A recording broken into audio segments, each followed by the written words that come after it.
Hello दोस्तों, good evening. आप सभी लोगों को नमस्कार। आप सभी लोगों का ऑप्टिमम एजुकेशन गाइडेंस पे स्वागत है। जैसे कि हमारा कल ह्यूमन फिजियोलॉजी का चैप्टर स्टार्ट हुआ था, आज उसमें हम दूसरा टॉपिक पढ़ने वाले हैं, रेस्पिरेटरी सिस्टम, मतलब श्वसन तंत्र।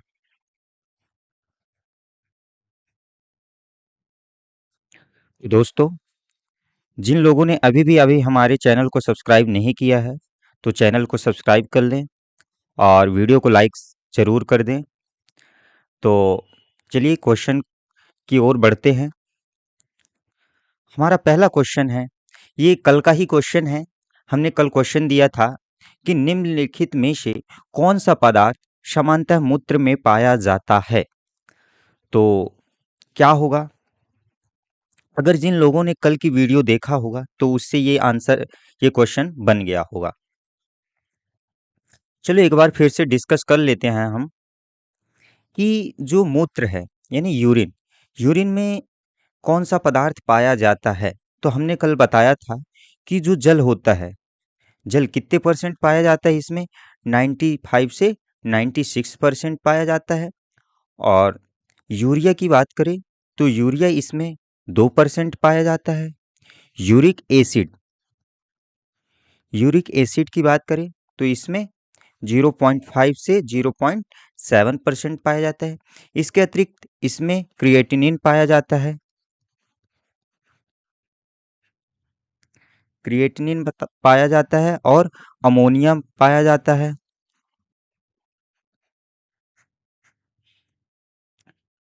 तो इस पे अपना राइट आंसर क्या जाएगा?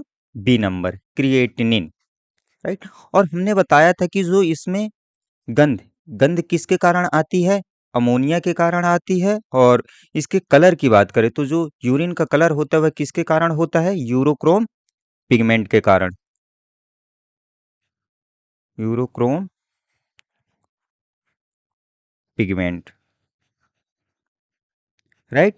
तो अपना राइट आंसर क्या गया है? B number. जिन लोगों ने बी दिया था उनका सभी का राइट आंसर है। नेक्स्ट क्वेश्चन की ओर आगे बढ़ते हैं हम। आज का हमारा पहला क्वेश्चन है जो स्वतंत्र श्वसन तंत्र से है। तो पहला क्वेश्चन है कि निम्नलिखित परिवर्तनों 1 से 5 तक में से कौन से दो परिवर्तन मैदानी भाग के निवासियों के उच्च अक्षांशों 3500 मीटर अथवा अधिक पर जाने से उत्पन्न होते हैं। तो अपने को बताना है कि अगर हम ऊंचे पर्वतीय क्षेत्रों में जाते हैं, उच्च अक्षांशों में जाते हैं, यानी 3500 मीटर से अधिक की ओर, तो हमें वहाँ क्या परिवर्तन दिखाई देता है? पहला है लाल रुधिर कोशिकाओं के आकार में वृद्धि, या लाल रुधिर कोशिकाओं के उत्पादन में वृद्धि, या श्वास दर में वृद्धि, या थ्रोम्बोसाइट्स की संख्या में वृद्धि। Increase in the size of red blood cells, या increase production of red blood cells, या इंक्रीज ब्रीथिंग रेट, या increase in the number of thrombocytes. तो क्या परिवर्तन दिखाई देता है जब आप ऊंचे क्षेत्रों में चढ़ते हैं? तो क्या होता है, देखो, जब हम ऊंचे पर्वत क्षेत्रों में चढ़ते हैं तो क्या होता है कि वहां का जो वायु दाब होता है वह कैसा होता है? निम्न वायु दाब होता है। राइट। वायु दाब होने के कारण क्या होता है कि जो अब हमें ऑक्सीजन की मात्रा, यानी कि ऑक्सीजन लेना क्या हो जाता है? कठिन हो जाता है। तो जिससे हमें क्या होता है, ऐसी अवस्था को हम क्या बोलते हैं? हाइपोक्सिया। जब हमें ऑक्सीजन लेना क्या हो, ऑक्सीजन की मात्रा कम मिले, ऑक्सीजन लेने में कठिनाई हो, तो ऐसी अवस्था को क्या बोलते हैं? हाइपोक्सिया। राइट। तो जिससे हमें ऑक्सीजन कम मिलता है, तो उस समय अगर हम आराम भी करते हैं ना, तो हमें क्या होता है कि जो हमारी श्वसन दर है और हृदय गति है वह क्या होती है? दोगुना तेज हो जाती है। जिससे जो हमारी जो पल्स रेट और मतलब ब्लड प्रेशर है वह क्या होता है? तेजी से बढ़ने लगता है। क्यों? क्योंकि जो हमारी हार्ट सेल्स होती हैं, हार्ट सेल्स में क्या होता है कि उनको ऑक्सीजन की ज़्यादा आवश्यकता पड़ती है। तो ऑक्सीजन की ज़्यादा आवश्यकता पड़ती है जिससे वो क्या करते हैं? ऑक्सीजन अधिक ग्रहण करेंगे। तो ऑक्सीजन ग्रहण करने के लिए उनको अधिक मेहनत लगेगी। तो अधिक मेहनत के लिए क्या होता है कि अतिरिक्त O2, यानी कि अतिरिक्त ऑक्सीजन ले जाने के लिए क्या होता है कि जो हमारी रेड ब्लड सेल्स होती हैं, लाल रुधिर कोशिकाएं होती हैं, उनके उत्पादन में वृद्धि होती है, उनका अधिक उत्पादन होता है। राइट। जिससे हमें यानी कि ऑक्सीजन की मात्रा की पूर्ति हो सके। तो अपना राइट आंसर इसमें क्या आ जाएगा? एक तो है कोशिकाओं के उत्पादन में वृद्धि, और हमने बताया था कि क्या होता है कि श्वास दर में वृद्धि हो जाती है। तो अपना राइट आंसर क्या आ जाएगा? 2 और 3। तो 2 और 3 कहाँ है? ए नंबर पे। तो अपना राइट आंसर क्या आ जाएगा? ए नंबर। राइट। अब नेक्स्ट क्वेश्चन की ओर आगे बढ़ते हैं अपन। क्वेश्चन क्या कह रहा है कि श्वसन के दौरान सर्वाधिक मात्रा में कौन सी गैस छोड़ी जाती है? Which gas is release in maximum quantity during respiration. तो श्वसन के दौरान आप लोग सबसे ज्यादा कौन सी गैस छोड़ते हैं? कार्बन डाइऑक्साइड, या ऑक्सीजन, या नाइट्रोजन, या इनमें से कोई नहीं? तो कौन सी गैस छोड़ते हैं? तो देखो, जो कार्बन डाइऑक्साइड है, तो जब हम श्वसन करते हैं तो कार्बन डाइऑक्साइड कितने परसेंट छोड़ते हैं? 4.0%, मतलब 4%। और ऑक्सीजन की बात करें तो ऑक्सीजन 16.96%। और नाइट्रोजन नाइट्रोजन की बात करें तो 79.7%। जो सर्वाधिक मात्रा में छोड़ी जाती है वह कौन सी गैस है? नाइट्रोजन। तो अपना राइट आंसर क्या आ जाएगा? C number. और इसके अतिरिक्त हम क्या, वाटर वेपर्स भी कुछ छोड़ते हैं। वह कितना छोड़ते हैं? 6.2%। राइट। तो इस पे अपना राइट आंसर क्या गया है? सी नंबर, नाइट्रोजन सबसे ज्यादा छोड़ी जाती है। कितनी? 79.7%। राइट। नेक्स्ट क्वेश्चन की ओर आगे बढ़ते हैं अब अपन। अपना नेक्स्ट क्वेश्चन क्या कह रहा है कि फेफड़ों में कितने लीटर गैस धारण करने की अधिकतम क्षमता होती है? How many litres of gas does the lungs have the maximum capacity to hold. तो फेफड़ों में कितने लीटर हम गैस धारण कर सकते हैं? तो कितने लीटर? मैक्सिमम बताया जाता है कि 48,000 ml, या 5,000 ml। तो अपना राइट आंसर क्या आ जाएगा? 5 लीटर। राइट। तो अपना सी हो जाएगा राइट आंसर। तो सी अपना राइट आंसर हो गया। नेक्स्ट क्वेश्चन की ओर अब अपन बढ़ते हैं। आक्सी श्वसन की क्रिया में कितनी ऊर्जा का उत्पादन होता है? आक्सी श्वसन, तो आक्सी श्वसन में how much energy in produce in the process of oxygen respiration. तो ऑक्सी श्वसन में हम कितनी मात्रा में ऊर्जा का उत्पादन करते हैं? तो देखो, एक समीकरण क्या है कि जब ग्लूकोज ऑक्सीजन के साथ क्रिया करता है, जब ग्लाइकोलिसिस की क्रिया होती है, तो क्या होता है कि ये किसके साथ? ऑक्सीजन के साथ।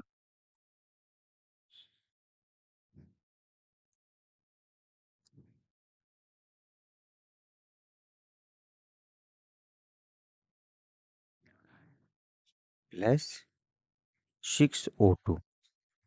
तो क्या बनता है? 6CO2 plus 6H2O। और कितनी ऊर्जा निकलती है? 38 ATP। एटीपी का फुल फॉर्म क्या होता है? Adenosine triphosphate. तो अपनी कितनी ऊर्जा निकलती है? 38 ATP। तो अपना राइट आंसर क्या हो जाएगा? C number. राइट। तो मतलब क्या है कि जो ग्लूकोज है, ग्लूकोज के एक अणु से जब उसका क्या होता है? ऑक्सीडेशन, ऑक्सीकरण होता है, तो कितने अणु निकलते हैं? 38 ATP। राइट। तो ग्लूकोज के कितने अणु हैं?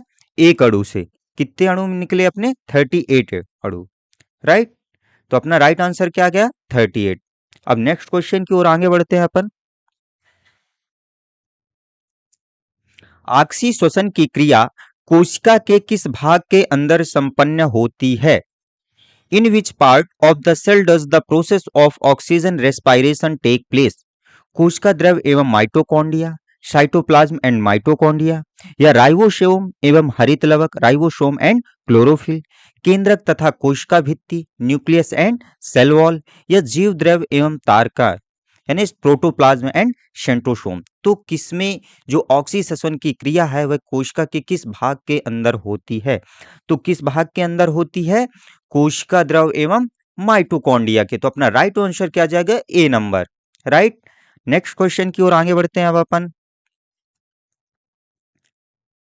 क्या है कि मनुष्य में दायां फेफड़ा, यानी दायां बोला है तो क्या हो जाएगा, राइट। लेफ्ट कितने पिंडों में विभाजित होता है? तो जो अपना राइट लंग्स होता है वह कितने पिंडों, कितने लोब्स में विभाजित होता है?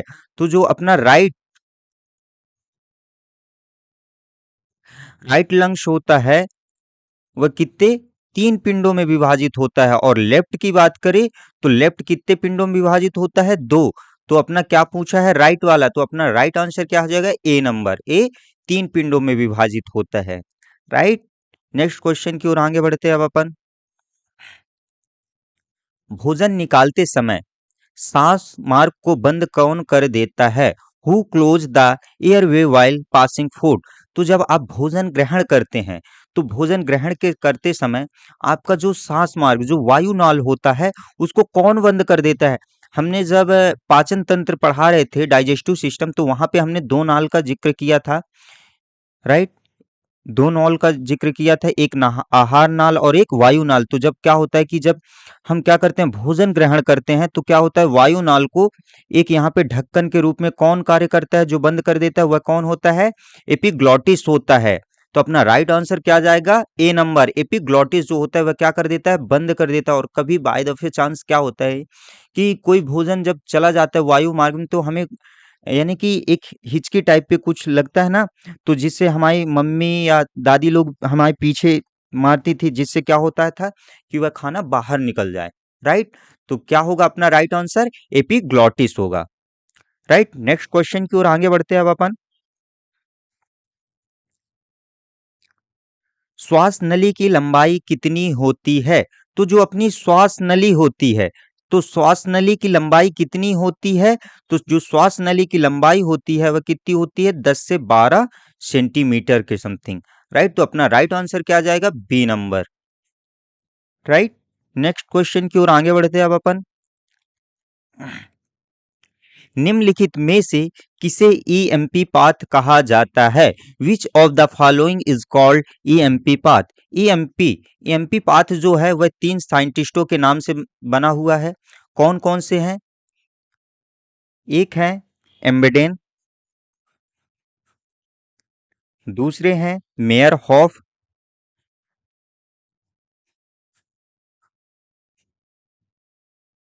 और तीसरे साइंटिस्ट हैं अपने कौन, पार्नेस। ये तीन साइंटिस्ट के नाम से बना हुआ है ईएमपी पाथ। तो देखो, जो ईएमपी पाथ होता है वह किसमें पाया जाता है ना?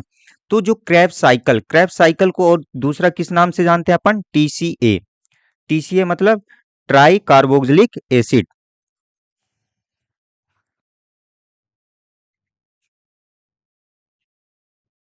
Try carboxylic acid, right. और जो अपना बाह्य श्वसन है और अनाक्षी श्वसन है, ये कैसे हैं, ये बाह्य श्वसन है। और हमारा जबकि ईएमपी जो पाथ होता है वह कैसा होता है, अंतः श्वसन होता है। तो ये तो दोनों क्या हो गए, गलत हो गए। तो अपना बचा क्या, ग्लाइकोलाइसिस। तो अपना राइट आंसर क्या होगा, ग्लाइकोलाइसिस। तो ग्लाइकोलाइसिस में क्या होता है, ग्लाइकोलाइसिस को ही हम क्या बोलते हैं, ईएमपी पाथ बोलते हैं, राइट। तो ग्लाइकोलाइसिस में क्या होता है कि जो ग्लूकोज होता है, ग्लूकोज क्या होता है, किसमें, साइटोप्लाज्म में, कोशिका द्रव में। क्या होता है कि जो ईएमपी पाथ होती है वह क्या होता है, ग्लूकोज का जो एक अणु, इसके कितने अणु, एक अणु जो होता है वह किसमें टूट जाता है, पाइरुविक एसिड में। ग्लाइकोलिसिस चक्र पढ़े होंगे आप। जो ग्लूकोज का एक अणु जो होता है पाइरुविक एसिड के कितने अणु में, दो अणु में टूट जाता है। और ग्लूकोज का एक अणु पाइरुविक एसिड के दो अणु में टूट जाना, यह प्रोसेस, यह प्रक्रिया क्या कहलाती है, ग्लाइकोलिसिस कहलाती है, राइट। तो अपना राइट आंसर क्या गया है, बी नंबर, ग्लाइकोलिसिस, राइट। तो अब नेक्स्ट क्वेश्चन की ओर आगे बढ़ते हैं अब अपन। गैनांग श्वसन मापी द्वारा निम्न में से किसका मापन किया जाता है? Which of the following is measured by Ganong spirometer? तो जो गैनांग श्वसन मापी होता है, तो उसके द्वारा किसका मापन किया जाता है, श्वसन दर का, या श्वसन गुणांक का, या वाष्पोत्सर्जन का, या प्रकाश संश्लेषण का? अगर जिन लोगों ने हमारे पीछे लेक्चरों को जिन पीछे क्लासों को लोगों ने अगर अटेंड किया होगा, उनको देखा होगा, तो उससे बन जाएगा कि जो श्वसन की जो गैनोंग श्वसन मापी द्वारा में से किसका मापन किया जाता है। हमने पिछली क्लास में एक बार चर्चा किया था। तो किसका मापन किया जाता है? श्वसन गुणांक का। श्वसन गुणांक का सूत्र क्या होता है? आर क्यू बराबर CO2 अपॉन O2। हमने बताया था, अगर जिसको अभी भी याद नहीं है तो वो हमारी पिछली क्लास में जाए, और हमने वहां पे इसका पूरा अच्छे से डिस्क्राइब किया था, राइट। और जो श्वसन दर है, श्वसन दर को हम किससे मापते हैं? रेस्पायरेट्रोमीटर, रेस्पायरेट रेस्पायरोमीटर, राइट। और वाष्पोत्सर्जन, ट्रांसपायरेशन, वाष्पोत्सर्जन को किससे मापा जाता है? पोटोमीटर से, राइट। तो इस पे अपना राइट आंसर क्या गया है? बी नंबर, श्वसन गुणांक। नेक्स्ट क्वेश्चन की ओर आगे बढ़ते हैं अब अपन। निम्नलिखित में से हीमोग्लोबिन का रंग कैसा होता है? Which of the following is the colour of haemoglobin? तो हीमोग्लोबिन, हीमोग्लोबिन का कलर कैसा होता है? हीमोग्लोबिन मतलब क्या होता है? इसमें आयरन की मात्रा पाई जाती है, और इसकी प्रकृति कैसी होती है? प्रोटीन प्रकृति का, है ना। तो जो आयरन की मात्रा इसमें, मतलब कि जो हीमोग्लोबिन है वह किसमें पाया जाता है? आरबीसी में पाया जाता है। और आरबीसी मतलब जो ब्लड होता है, ब्लड में सबसे अधिक मात्रा में क्या पाया जाता है? आरबीसी पाया जाता है, जिसके कारण ब्लड का कलर कैसा होता है? रेड कलर होता है। तो जो अपना हीमोग्लोबिन का रंग कैसा होता है? चमकदार लाल। तो अपना राइट आंसर क्या आ जाएगा? ए नंबर। कैसा होता है?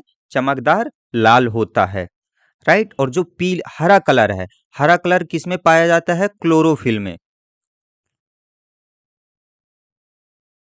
क्लोरोफिल जो किसमें? प्रकाश संश्लेषण में सहायक होता है। और पीला कलर, पीला कलर किसमें पाया जाता है? जैंथोफिल में। जिसके कारण क्या होता है? फलों का जो पीलापन आता है ना, किसके कारण आता है? जैंथोफिल के कारण आता है। जब फल पक जाते हैं उसके में पीलापन किसके कारण आता है? जैंथोफिल के कारण आता है, राइट। नेक्स्ट क्वेश्चन की ओर आगे बढ़ते हैं अब अपन। निम्नलिखित में से एम्फाइसीमा बीमारी का संबंध किससे होता है? एम्फाइसीमा बीमारी, विच of the following is associated with emphysema disease? तो एम्फाइसीमा डिसीज किससे होती है? कंठ से, फेफड़े से, धमनी से, या हार्ट से?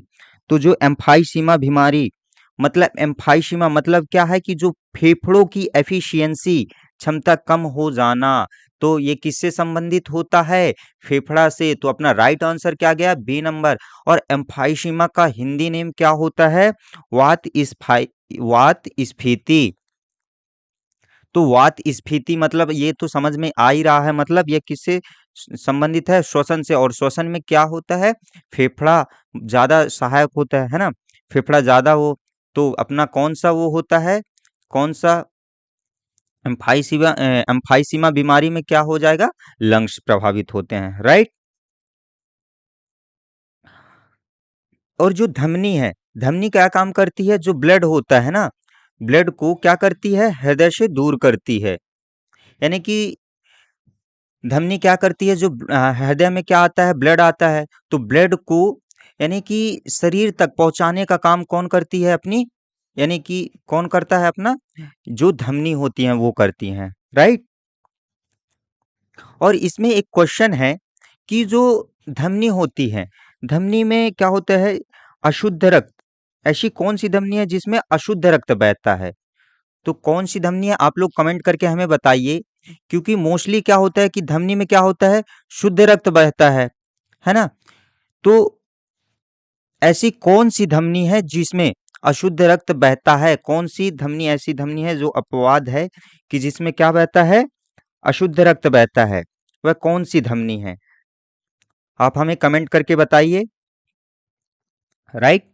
नेक्स्ट क्वेश्चन की ओर आगे बढ़ते हैं अब अपन। एक शिशु सांस लेता है लगभग 1 मिनट में। तो जो एक नवजात शिशु की बात कर रहे हैं कि जो इन्फेंट है वह 1 मिनट में कितनी बार सांस लेता है। तो बात करें नवजात की, यानी कि जो 0 से 6 माह, सॉरी, 0 से 6 वीक की बात कर रहे हैं अपने सबसे पहले, है ना।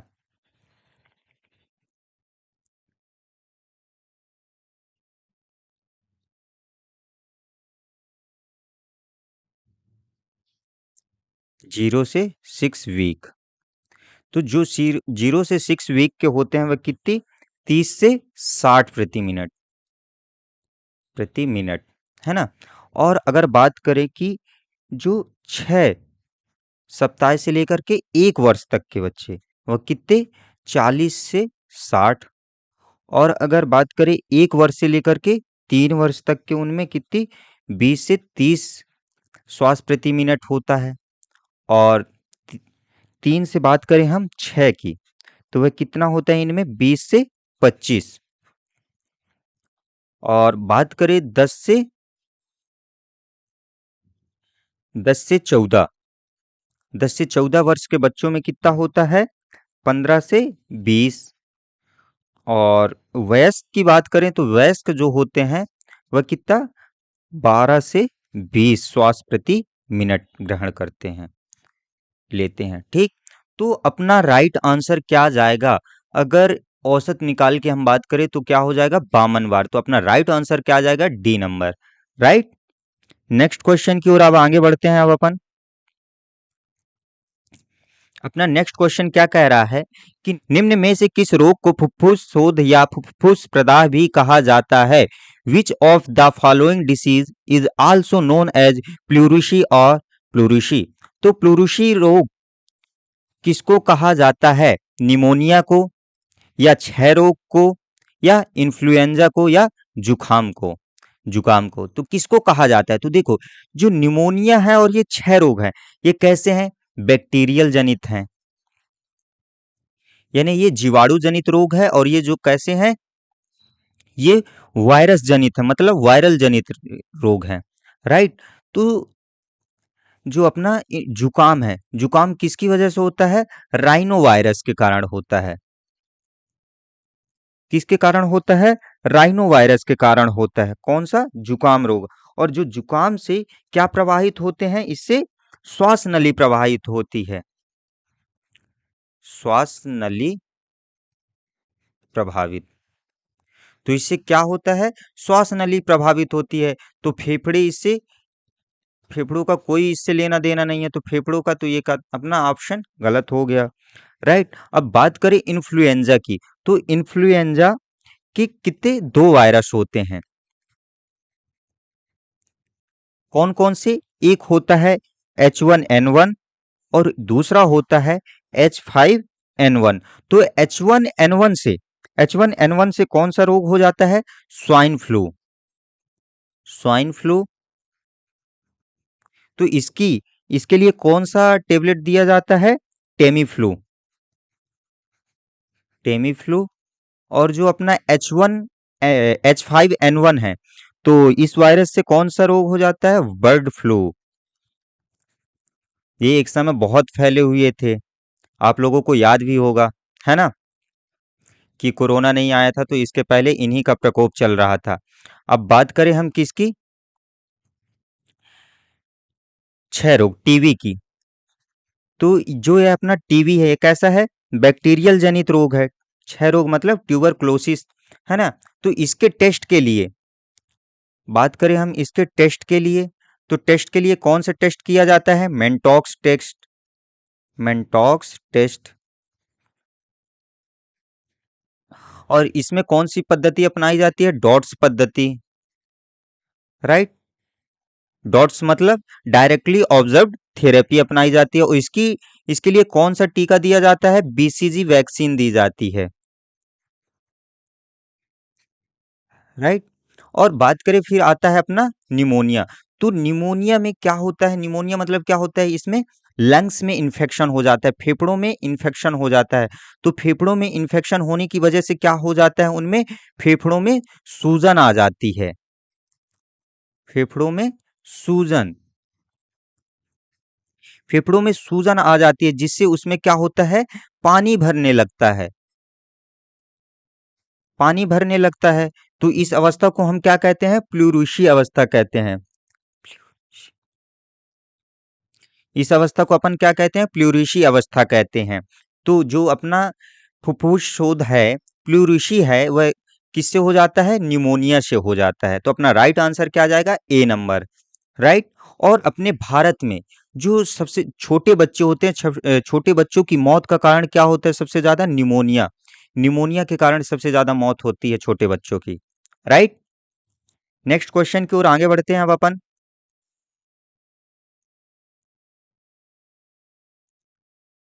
क्वेश्चन क्या कह रहा है कि फेफड़ों एवं रक्त के मध्य होने वाली गैसीय विनिमय की क्रिया निम्न में से किसके द्वारा होती है। The process of gaseous exchange between lungs and blood is done by which of the following, परासरण, विसरण, बिंदुस्राव या रसारोहण। तो जो फेफड़ों में रक्त के मध्य होने वाली गैसीय विनिमय की क्रिया वह किसके द्वारा होती है, क्या परासरण के द्वारा होती है, या विसरण के द्वारा, या बिंदु स्राव के द्वारा, या रसारोहण के द्वारा। तो देखो जो अपना क्या है, परासरण, ऑस्मोसिस। तो ऑस्मोसिस जो होता है यह कैसे किस में पाया जाता है, ये लिक्विड में पाया जाता है, यानी तरल विलेक पदार्थों में पाया जाता है, यानी लिक्विड में। क्यों, क्योंकि इसमें क्या होता है, और इसमें सेमी परमेबल मेम्ब्रेन की आवश्यकता होती है।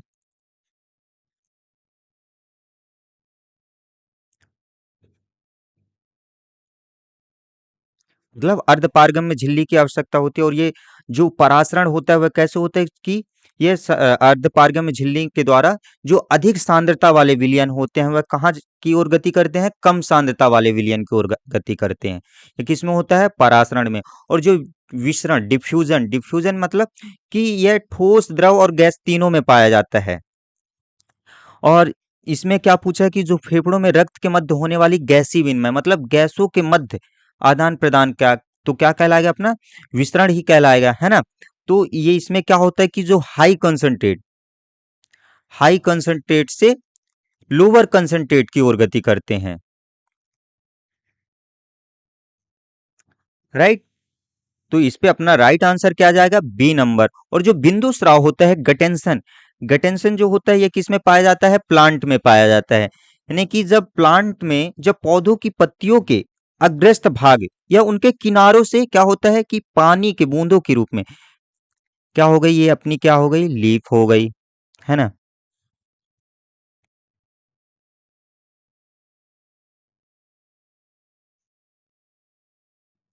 ये क्या हो गई, अपनी लीफ हो गई। तो इसके पार्श्व भाग, किनारे भागों से क्या होता है, आप देखे होंगे कि किनारों से क्या होता है, बूंद के रूप में पानी यानी जल की निकलने की, क्या बूंदों के रूप में क्या निकलना, यानी उनकी जल की हानि होना, वह क्या कहलाता है, अपना बिंदु श्राव, गटेंशन कहलाता है। राइट। और रसारोहण, रसारोहण मतलब क्या होता है कि जब, यानी कि पौधों की जड़ों द्वारा क्या होता है कि जो जल है या और खनिज पदार्थ होते हैं उनको, यानी कि पत्तियों तक पहुंचाना, ये क्या कहलाता है, रसारोहण कहलाता है। और जो पहुंचाने का काम करते हैं वह कौन करते हैं, जाइलम करते हैं। जाइलम। और तो जाइलम क्या करते हैं, वे जल और जल एवं खनिज लवण। और अगर बात करें भोज्य पदार्थों को, तो भोज्य पदार्थ कौन ले जाते हैं, फाइलम ले जाते हैं। राइट। नेक्स्ट क्वेश्चन की ओर आगे बढ़ते हैं अब अपन। अपना नेक्स्ट क्वेश्चन है, फेफड़ों से ऑक्सीजन ऑक्सीजनीकृत होकर रक्त कहाँ आता है। Where does the blood get oxygenated from the lungs, बाएं आलिंद में, बाएं निलय में, दाएं आलिंद में, या दाएं निलय में। अभी हमने कुछ समय पहले एक क्वेश्चन भी पूछा था, उस क्वेश्चन का आंसर अभी भी नहीं मिला है। तो उस क्वेश्चन का आंसर क्या था, तो अभी यहाँ पे समझ में आ जाएगा। तो देखो फेफड़ों के कितने भाग हो गए, इसमें चार। एक हो गया अपना राइट आर्टियोल और लेफ्ट आर्टियोल, राइट वेंट्रियोल और लेफ्ट वेंट्रियोल। राइट। तो जो अपना राइट आर्टियोल होता है, या इसमें कौन सा रक्त बहता है,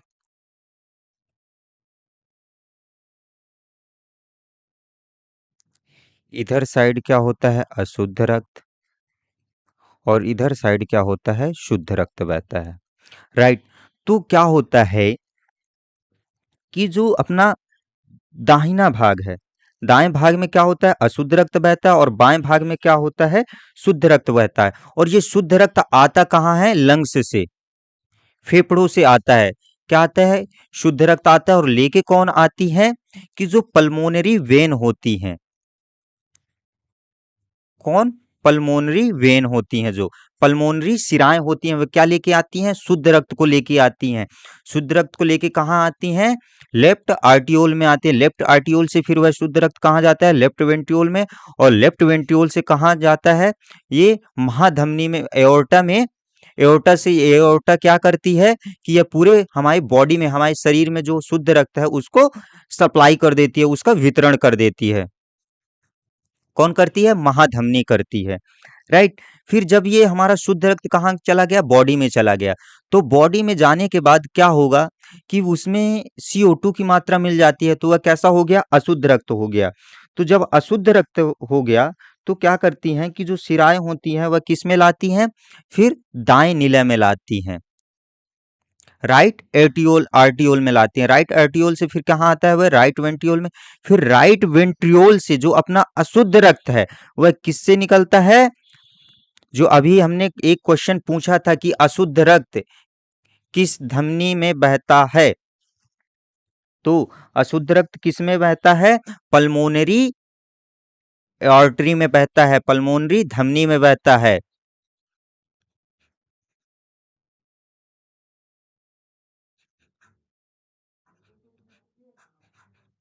पल्मोनरी आर्टियम में बहता है, राइट, पल्मोनरी धमनी में बहता है।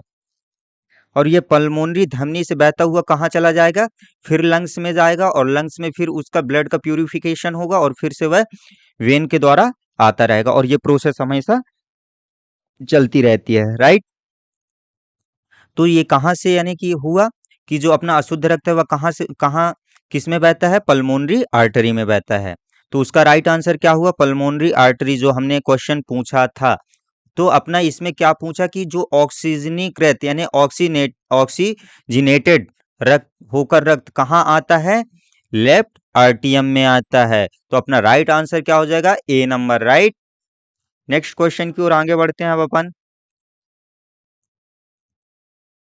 क्वेश्चन क्या पूछ रहा है कि मानव शरीर में CO2 का परिवहन बाइकार्बोनेट्स के रूप में लगभग कितना प्रतिशत होता है। तो जो CO2 का परिवहन है, जो CO2 का परिवहन है वह बाइकार्बोनेट्स के रूप में कितना प्रतिशत होता है।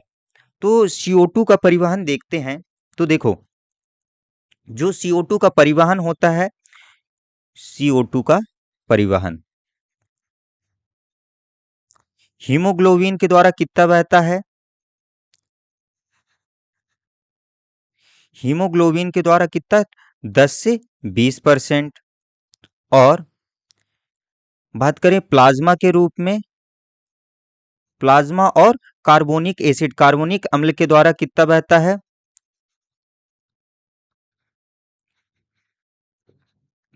कितना, 5%। और यह कैसी अवस्था में, घुलित अवस्था में, मतलब इसको हम भौतिक घोल के रूप में ये बहता है, राइट। और फिर इसके बाद क्या होता है कि जो बाइकार्बोनेट के रूप में, कितना, बाइकार्बोनेट्स, बाइकार्बोनेट के रूप में कितने प्रतिशत बहता है, 85%। तो अपना राइट आंसर क्या आ जाएगा, ए नंबर। तो जो अपना CO2 होता है वह बाइकार्बोनेट के रूप में कितना बहता है, 85% बहता है, राइट। नेक्स्ट क्वेश्चन की ओर आगे बढ़ते हैं अब अपन। इस पे अपना राइट आंसर क्या गया, ए नंबर। क्वेश्चन क्या कह रहा है कि मानव शरीर में लगभग 98.5% ऑक्सीजन का परिवहन निम्न में से किस माध्यम द्वारा किया जाता है। About 98.5% of oxygen is transported in the human body by which of the following medium? Bicarbonates के रूप में, कार्बनिक यौगिकों के रूप में, या हीमोग्लोबिन के माध्यम से, या रुधिर प्लाज्मा द्वारा। तो जो अपना मानव के शरीर में ऑक्सीजन का 98.5% किसके माध्यम से बहता है। तो अभी हमने जस्ट बताया था कि कार्बन डाइऑक्साइड CO2 का परिवहन है ना। अब इसमें क्या पूछा है, O2 का परिवहन, ऑक्सीजन का परिवहन। तो जो बाइकार्बोनेट है, बाइकार्बोनेट CO2 कितना बह रहा था, 85%। और कार्बनिक यौगिकों और प्लाज्मा के द्वारा कितने परसेंट बह रहा था? 5%। और हीमोग्लोबिन के द्वारा भी कुछ बह रहा था। तो जो अपना ऑक्सीजन होता है, तो ऑक्सीजन 98.5% वह सबसे ज्यादा किसके साथ बहता है? हीमोग्लोबिन के साथ, राइट। तो क्या होता है कि इसमें एक अणु हीमोग्लोबिन का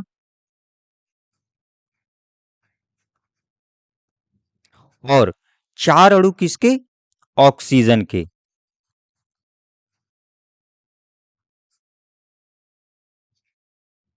एक अणु हीमोग्लोबिन का और 4 अणु ऑक्सीजन के एक साथ संयोजन करके बहते हैं, राइट। और इसको हम क्या कहते हैं? Oxy haemoglobin. क्या कहते हैं? Oxy haemoglobin. तो किसमें किसके माध्यम से बहता है? हीमोग्लोबिन के माध्यम से। अपना राइट आंसर क्या गया? C number, right. Next question की ओर अब आगे बढ़ते हैं हम अपन। आपसी श्वसन में ग्लूकोज के एक अणु से कितनी ऊर्जा मुक्त होती है? अभी हमने इस कुछ समय पहले ही एक क्वेश्चन में डिस्कस किया था कि कितनी ऊर्जा मुक्त होती है। वह किस में पूछा था? अणु के रूप में पूछा था। अब यहाँ किस में पूछ लिया है? कैलोरी के रूप में, राइट। ऑक्सी श्वसन मतलब ऑक्सीजन की उपस्थिति में पूछा है ना। तो इसमें क्या होगा कि ग्लूकोज का एक अणु C6H12O6 कि एक अणु से कितनी ऊर्जा? +6O2। ऑक्सीजन की उपस्थिति 6CO2 +6H2O प्लस कितनी ऊर्जा निकलती थी? 38 ATP, राइट। तो एक एटीपी बराबर कितना होता है? 7.28 KCl होता है, कैलोरी ऊर्जा, है ना। तो एक एटीपी में कितनी? 7.28 एटीपी। तो 38 में कितनी हो जाएगी? 7.28 कर देंगे तो अपना कितना आ जाता है? 686 केसीएल के समथिंग आ जाता है, राइट। तो अपना राइट आंसर क्या जाएगा? B number. एटीपी का फुल फॉर्म हमने बता ही दिया था, एडिनोसिन ट्राइफॉस्फेट होता है। और एटीपी को कहते क्या है? इसको सेल करेंसी भी बोला जाता है, कोश की मुद्रा, राइट। तो अगर कभी पूछ ले कि कोश की मुद्रा या सेल करेंसी किसको कहते हैं, तो वह एटीपी को कहते हैं, राइट। नेक्स्ट क्वेश्चन की ओर आगे बढ़े। अपना अगला क्वेश्चन है कि पक्षियों में ध्वनि का उत्पादन कहां से होता है? तो जो पक्षी होती हैं, पक्षियों में ध्वनि का उत्पादन कहां से होता है? स्वर रज्जु से, या सिरिंक्स से, या स्वर यंत्र से, या नासापट्ट से? तो जो पक्षियां होती हैं, पक्षियों में ध्वनि का उत्पादन कहां से होता है? सिरिंक्स से होता है। तो अपना राइट आंसर क्या जाएगा? बी नंबर, सिरिंक्स जाएगा, राइट। और बात करें लैरिंग्स की, किसकी? लैरिंग्स की बात करें।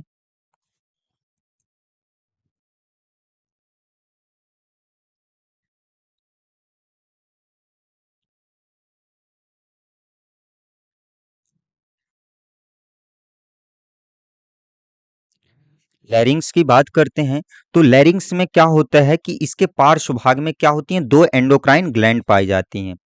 एंडोक्राइन ग्लैंड कौन कौन सी? एक तो होती है थायराइड ग्लैंड, और यानी कि थायराइड ग्लैंड के अंदर ही, यानी इसी के अंदर इसके लोब से जुड़ी हुई कौन सी होती है? एक दूसरी पैराथायराइड होती है। पैराथायराइड पैराथायराइड ग्लैंड होती है। जो थायराइड ग्लैंड की संख्या कितनी होती है? एक होती है। और पैराथायराइड ग्लैंड की संख्या कितनी होती है? चार होती है। तो जो थायराइड ग्लैंड होती है, इसके द्वारा कौन से हार्मोन का सिक्रेशन होता है? T3 और T4 हार्मोन का सिक्रेशन होता है, राइट। तो जो T3 होता है वह कैसा होता है? थायरॉक्सिन होता है। थायरॉक्सिन होता है।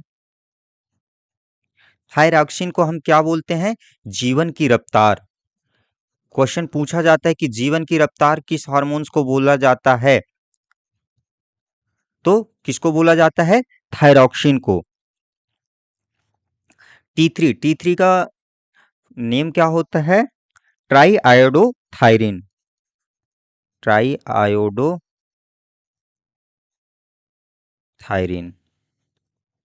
और T4 का नाम क्या होता है? Tetraiodothyronine, tetraiodothyronine, right.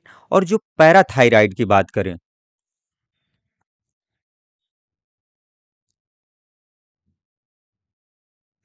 तो पैराथायराइड की कितनी संख्या पाई जाती है? 4 पाई जाती है। और जो इसके द्वारा कौन से हार्मोन का सिक्रेशन होता है? कॉलिप। तो इसको क्या बोलते हैं? कॉलिप का हार्मोन कहा जाता है ना। कॉलिप के हार्मोन का सिक्रेशन होता है किसके द्वारा? पैराथायराइड के द्वारा। और थायराइड के द्वारा T3 और T4 का, राइट। नेक्स्ट क्वेश्चन की ओर आगे बढ़ते हैं अब अपन। ये क्वेश्चन आप लोगों के लिए है कि जब अनाक्षी श्वसन की क्रिया जीवाणु और कवक में होती है तो उसे क्या कहते हैं? When anaerobic respiration takes place in bacteria and fungi, then what is it called? किण्वन, क्रैब्स चक्र या डायफ्राम या इनमें से कोई नहीं? तो इसका आंसर आप लोग जरूर से जरूर दीजिएगा, है ना। इसका आंसर हमें इंतजार रहेगा आपके उत्तर का। तो आज के लिए बस इतना ही। बस लास्ट में जाते जाते यही कहेंगे कि अगर अभी भी अगर हमारी वीडियो को लाइक नहीं किया है तो लाइक कर दें, और हमें कमेंट करके ज़रूर बताइएगा कि आज की क्लास कैसी रही। और चैनल को सब्सक्राइब करना ना भूलें, और अपने दोस्तों को भी शेयर कर दें ताकि वे भी इस लेक्चर का लाभ उठा सके। और आज के लिए इतना ही बस। जय हिंद, जय भारत, धन्यवाद। मिलते हैं कल अगली नेक्स्ट वीडियो में।